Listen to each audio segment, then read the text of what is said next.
You are listening to the People Station on GreatDayRadio.com. Welcome back to GreatDayRadio.com Money Matters podcast. In breaking news, here's something that'll make your jaw drop.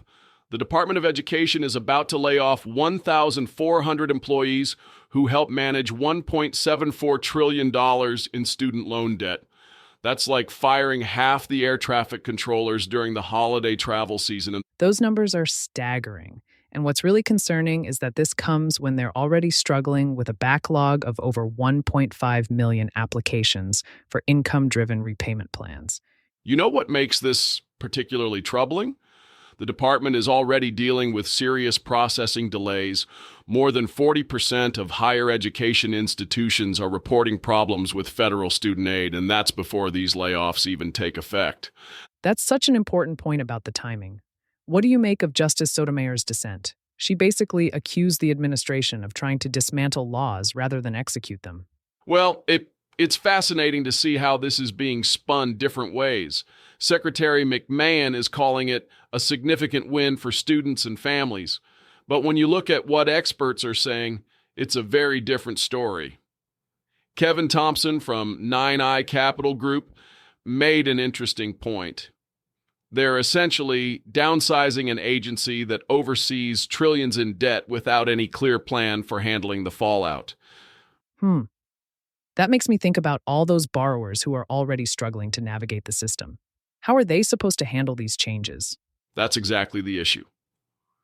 Alex Bean from the University of Tennessee pointed out something crucial. While the loans themselves won't change, the entire support system is being dismantled. It's like having a mortgage, but suddenly finding out your bank has closed all its customer service centers. You know what this reminds me of? It's like when companies try to cut costs by automating everything, but end up creating more problems than they solve. Right.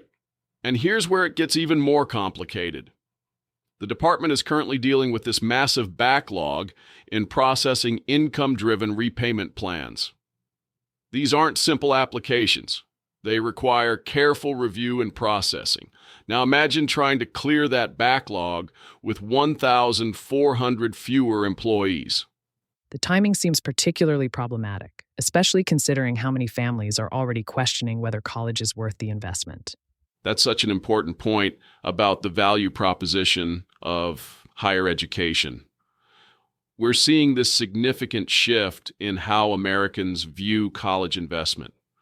When you combine rising costs, complicated loan systems, and now potentially reduced support for managing those loans, it's creating this perfect storm of uncertainty. Looking at what Drew Powers said about more delays and poorer service, it seems like we're heading toward a real crisis point. And here's what's particularly troubling. These changes could have real, lasting impacts on people's financial futures. When borrowers can't get clear answers about their loans or face delays in processing their applications, it can lead to missed payments, increased interest charges, and even default in some cases. The contrast between the official statements and the reality on the ground is pretty striking, isn't it?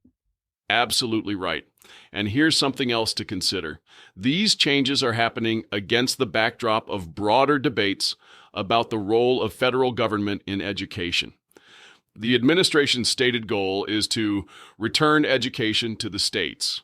But what does that mean for the millions of Americans who currently depend on federal student loan programs? That really makes me wonder about the long-term implications for economic mobility and access to education. Well, based on current trends, I think we're looking at a fundamental transformation of how student loans are managed in this country. And not necessarily in a good way. The department has promised to maintain essential functions, but with such a significant reduction in workforce, something has to give. So what do you think this means for the future of higher education financing? Looking ahead, I think we're going to see some significant changes in how people approach higher education financing. This might accelerate the trend we're already seeing where families are questioning the traditional college path and looking for alternative ways to gain education and skills without taking on massive debt. And here's the most concerning part. These changes could disproportionately affect those who need the most help: first-generation college students, low-income families, and others who might need more guidance navigating the complex world of federal student aid. That really brings us full circle to what we were discussing earlier about the changing perception of college as an investment. Indeed, it does. And it raises some fundamental questions about the future of higher education in America. Are we creating a system that's becoming increasingly difficult to navigate, especially for those who need it most?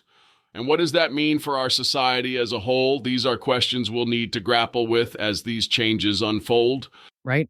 Well, this has been an interesting breaking news piece to add on to the conversation about college. I envy you, Mikey, with your time in the military. You have taken advantage of the paid college tuition programs. Thank you, DJD. No doubt, I am very fortunate. However, I have sacrificed a lot to be able to use it in the best way. Well, folks, the timing was perfect to add to the story on discussing education in America.